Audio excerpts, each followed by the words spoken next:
it's got to be so sick knowing that the part of the Office dynasty franchise, like getting to look back and back, man, we were really part of something that will be battle tested and last a very long time. Like, again, newer generations, like, you come on, oh, you haven't watched The Office? You got to go turn The Office on. Like, and then people start watching it like, oh, you're totally right about it. And then it will continue to happen. Yeah. It's got to be so cool to look back and back, man, we were part of something special. Dude, yeah. I mean, the crazy thing is that, and part of this is that, streaming is on the newer side, but I mean, it is the only show that I can think of in the history of television that got bigger once we were done. Mm-hmm.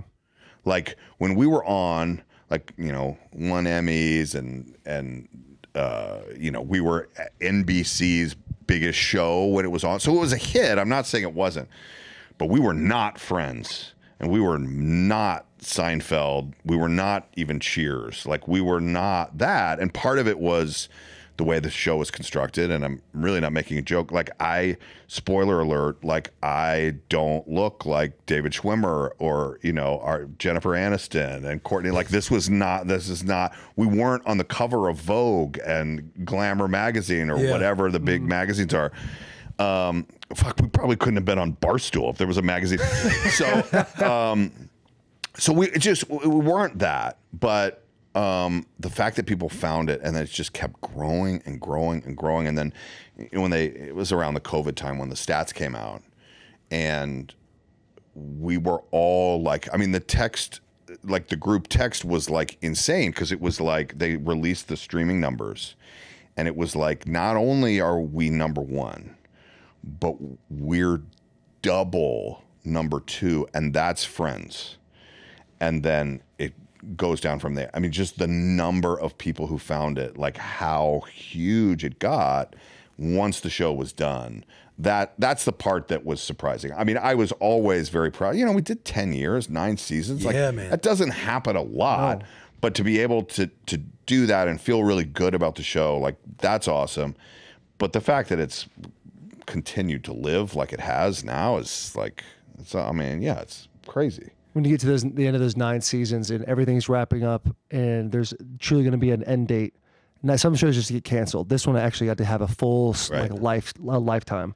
Where were you at as far as, like, were you ready for it to be over, or were you like, there was more juice in there for you? That's a really good question. I think that collectively, and this kind of sounds like bullshit. It sounds like too good to be true or something. The reality was, Carell left. Carell was there a long time and he was homing the show. And I think you can make an argument that him leaving allowed some other things to happen, but we were going to continue to lose people. So there was a conscious decision, like, I don't know if you know the show or remember, but like ER, like, are we gonna ER it? Mm-hmm. Like, is Clooney gonna leave, and then Juliana Margulies? Like, are all these characters gonna leave, and we're just gonna plug in a new cast member and keep going? And you've got a few people who stay, but a lot of people leave or whatever. Scrubs. So we were like, we had that story that we wanted to tell, and the decision was, we all need to be there, or as many of us as we can be there to kind of finish the story. And then once that, the creator's belief was, once this documentary that we're filming for 9 years that never comes out, that once it comes out, then the show can never be the same, because now these characters who have been just behaving, now they'll be behaving because they've seen themselves on television. By the way, Greg Daniels, who I'm talking about, he's an absolute genius, because you look at reality shows now, not that I watch very many of them, but I know enough to know, there's a Real Housewives or whatever it is, and then season 2, they behave differently, or they've gotten some plastic surgery, or that because they've now watched themselves on television, they play to the camera a little bit differently because now they see how they come off, or they want to come off. So their behavior changes. Mm-hmm. So his idea was, once these guys, this accountant named Kevin Malone, sees himself on television, he's going to he's going to act differently after that. So that's why that and for him, that was always the end of the show. The show is shown, the world sees it, the characters see it, and it's done. With like a reality TV show and people see themselves the next season they're looking at themselves differently, like you're saying. As an actor, obviously you're not supposed to change anything, but from your process of going about it, how difficult was it for you to like see season 1, take those mental notes, and then be like, all right, I've got to be the same character with the new developments that these creators have made for me? Yeah, so I mean, this may have never happened in the history of the show. That was the second good question. Did I go 2 for 2? Yeah, you went 2 for 2. Oh yeah, dude. That fires me. Early on, you had some rough, but that was 2. That's good. I balanced it Deleted out. those photos. Yeah. Deleted those photos. Yeah. So ayahuasca.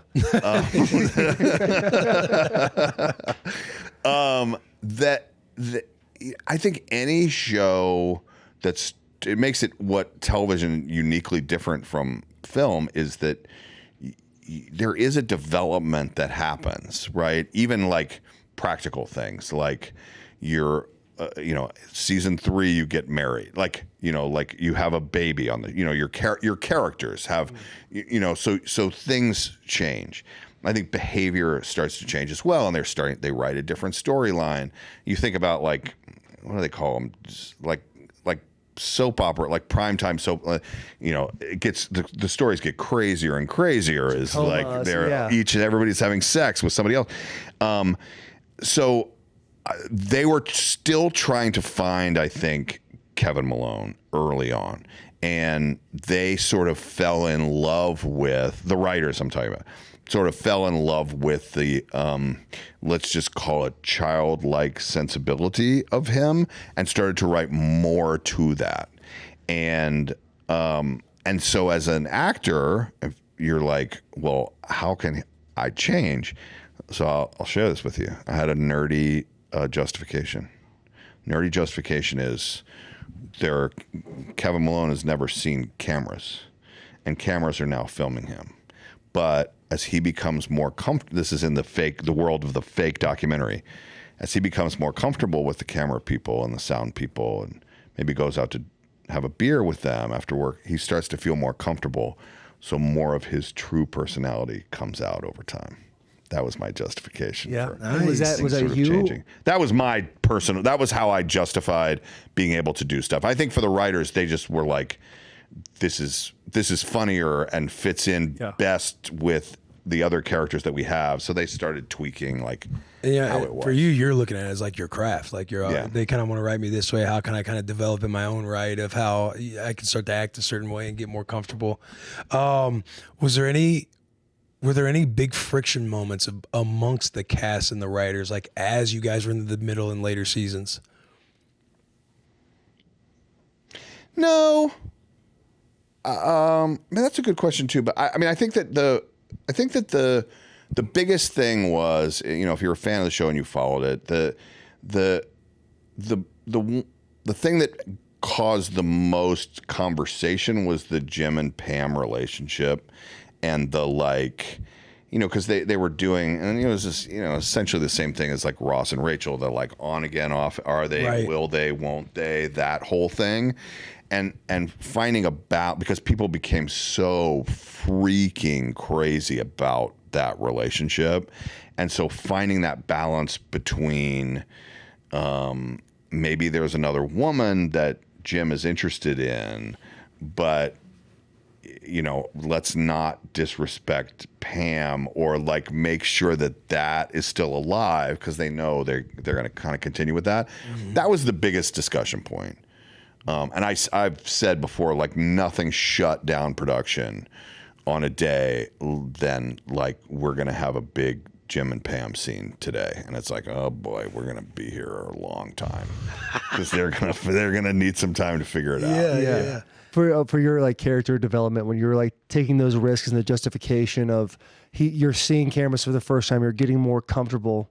Battery went out again. This is the kind of production we're dealing with, brother. I hope you're enjoying. When you're going through that process, what's it like for you to have the writers write something for you, and then you taking a risk to try something new and work through the process of like, hey, you envision it one way, they envision it another, and then how do you guys come to that like common ground? Well, so the Greg Daniels, who I mentioned before, he was from SNL, and so a huge component of the show was kind of an SNL model, which was, the cast of SNL. As I understand it, you're hired as an actor or you're hired as a writer, but oftentimes the writers, like Tina Fey, starts to appear as a character, or starts acting. Is not just a writer, and actors will write skits and pitch stuff and whatever. And Greg believed very much. So, we're here in this hotel room in Las Vegas right now. Like, if we were shooting, like if this were a real production where the lights didn't go out, and we were shooting, like the writers for this, they might be over at Mandalay Bay, like they're in another building, at NBC Universal or wherever, like in their writers' offices, and they would have some guy come over. We were all there. Like we had an independent studio. We had 2 sound stages. The writers were there. Post-production, editors were there. So it's like you could, if you had a scene off, you could just stroll over to the editing bay and look at stuff, and they'd be like, "Hey, what do you think about this? I've got these 2 different takes that you did."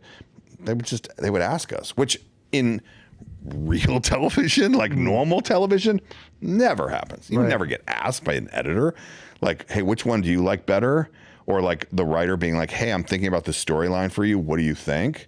We had in the summer, so we would shoot a bunch of episodes. Then before you started the new season, we would go in and talk to the writers. They'd be like, what do you see for your character this season? Or we're thinking about this. What do you think? Or how do you think that would? Yeah. So, it was total open dialogue. And most of the time it's very much, I can't think of the word, but it's very much like the writers are in charge. In television, the writers are in charge. You stick to the script. And stick to the script, yeah.